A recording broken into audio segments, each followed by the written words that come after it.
అన్న హాయ్ అన్న. హాయ్. అన్న దేవరా సినిమా వస్తుంది కదా, ఎలా ఉంటుంది అనుకోవచ్చు? ట్రైలర్ అయితే బాగానే ఉంది. సినిమా అయితే నాకు తెలిసి ఓకే, సలార్ వరకు పోతుంది అనుకుంటాను నేనైతే. ఓకే. ఎన్టీఆర్ గారి లుక్స్ ఎలా ఉన్నాయి బ్రో ఇందులో? కొత్తగా ఉన్నారు సార్, బాగా బాగున్నారు. ఈసారి బాక్స్ ఆఫీస్ బద్దలయ్యే అవకాశం ఉందా దేవరాతో? చేయొచ్చిన ఎక్స్పెక్టేషన్స్ అయితే ఉన్నాయి మనకైతే, చెప్పలేము.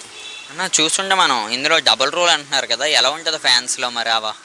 డబుల్ రన్ అది ముందే రివీల్ చేసింది కాబట్టి కొంచెం రొటీన్ లెక్క అయిపోయింది. అది రివీల్ చేయకుండా లాస్ట్ వరకు ఇచ్చుంటే, సస్పెన్స్ పెట్టుంటే బాగుండేది. అది ఇప్పుడైతే చెప్పలేము వాళ్ళకి, ఆడియన్స్కి నచ్చుతుందో డబుల్ రోల్. ఇప్పుడు అందరూ అదే కదా చేసే, డబుల్ రోల్ అని. ఇప్పుడు ఆడియన్స్కి నచ్చుతుందో చెప్పలేము, అది స్టోరీ రైటింగ్ బట్టి. ఇంకా అన్న మనం చూస్తే దేవరాని ఆచార్యతో కంపేర్ చేస్తున్నారు చాలామంది సోషల్ మీడియాలో. ఇది మీరు ఎంతవరకు ఓకే అంటారు? నిజమేనా అలా అవ్వచ్చు? కొంతమంది అయితే ఇది రియల్ స్టోరీ అని అన్నారు, కానీ రియల్ స్టోరీ కాదు, ఇంకా కన్ఫర్మేషన్ లేదు. ఇది ఆచార్య అయితే దానికి అసలు లింక్ ఉండదు అనుకుంటా. దానికైతే దానికి దీనికి పోల్చడం ఎందుకు అసలు? చూస్తే అది రాజమౌళి గారి సినిమా తర్వాత ప్రతి హీరోకి ఫ్లాప్ అని గతంలో ఉన్న టాక్ అయితే ఉన్నది. అది మరి ఈ సినిమాతో బ్రేక్ అయ్యే అవకాశం ఉందా? మరి దీనికి కూడా అదే రిపీట్ అవ్వచ్చా? ఈసారి అయితే హిట్ అయి కొడతారు. ఈసారి అయితే హిట్ అనిపిస్తుంది. జాన్వీ కపూర్ ఎలా ఉంది?